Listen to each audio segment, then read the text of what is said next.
Буквально несколько минут назад стали известны трагические новости из мира шоу-бизнеса и культуры. Сегодня утром известная певица Кристина Орбакайте и ее супруг-бизнесмен Михаил Земцов в связи с колоссальной семейной трагедией срочно прибыли в Москву. Стало известно, что печальную новость о Дэне Байсарове Кристине Орбакайте сообщил ее бывший супруг, отец ее сына, известный бизнесмен и член комитета Руслан Байсаров. Стало известно, что Кристина Орбакайте по прибытии в Москву срочно направилась в медицинский хоспис, где до недавнего времени находился ее сын Дэни Байсаров.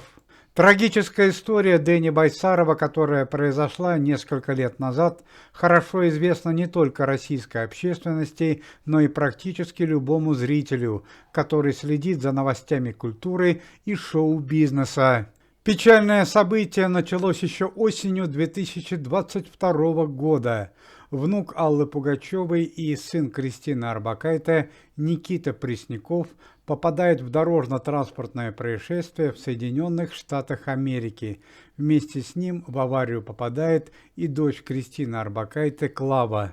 Так как дорожно-транспортное происшествие произошло около набережной реки, Клава некоторое время находится в холодной воде и получает тяжелое заболевание почек. К сожалению, дочери Кристины Орбакайте не смогли вовремя оказать медицинскую помощь, и ей потребовалась срочная операция по пересадке почки. Лечащим врачам не удалось в короткие сроки найти подходящих доноров, и тогда на помощь к своей сестре приходит отважный молодой человек Дэни Байсаров, который ради спасения сестры Клавы готов понести колоссальную жертву. Дэни Байсаров становится донором операции и отдает Клаве свою почку. После этого в жизни Дэни Байсарова наступают очень тяжелые времена. У молодого человека, который и ранее не славился крепким здоровьем, усугубляются хронические заболевания. Молодому человеку очень сложно жить с одной почкой, и через некоторое время он оказывается в реанимации. За 2 года лечения Дэни Байсаров несколько раз находился в медикаментозной коме, перенес инфаркт, инсульт и удаление злокачественной опухоли. Весной этого года появляется небольшая надежда о спасении Дэни Байсарова. Комитет Никиты Михалкова организует перевозку Дэни Байсарова в Алтайский край, где его ждут лучшие врачи Российской Федерации, которые должны провести срочную операцию. Зрители с большим стажем могут помнить, что этим летом в Алтайском крае во время путешествия на вертолете, на котором перевозили Дэни Байсарова, произошло трагическое событие. Вертолет потерпел крушение в горах Алтая. На борту самолета находились известные артисты, члены организации: Ирина Муравьева, Михаил Муромов, Руслан Байсаров, Дэни Байсаров и лечащие врачи. Только чудом известные артисты, получив многочисленные травмы, остались живы. Однако состояние здоровья Дэни Байсарова осталось критическим, без изменений. Ну а еще перед Новым годом российскими врачами было принято беспрецедентное решение. В связи с трагической ситуацией, связанной с Дэни Байсаровым, было принято решение перевести молодого человека из института Склифосовского в специальный медицинский хоспис, без права посещения родными людьми.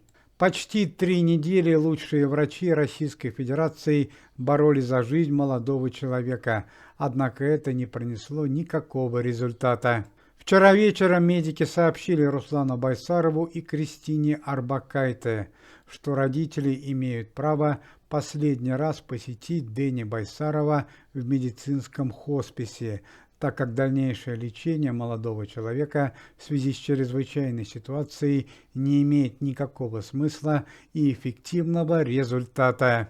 Несколько часов назад Руслан Байсаров и Кристина Орбакайте оказались в медицинском хосписе, где смогли последний раз посмотреть на своего сына и проститься с ним. Сотрудник комитета Руслан Байсаров при прощании с сыном держался из последних сил и не дал волю слезам.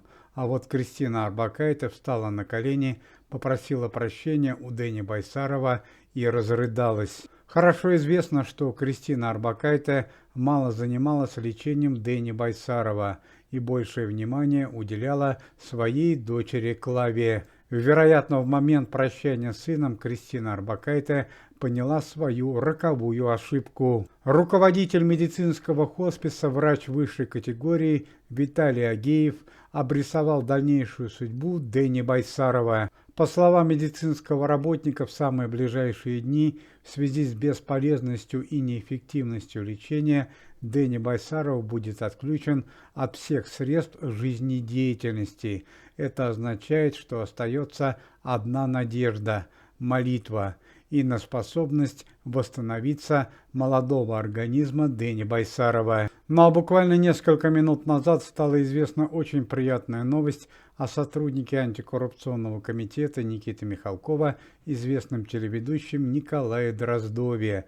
В канун Нового года Николай Дроздов попал в больницу с проблемой с сердцем. Однако сегодня утром стало известно, что телеведущему стало гораздо лучше, и уже завтра он будет выписан из больницы.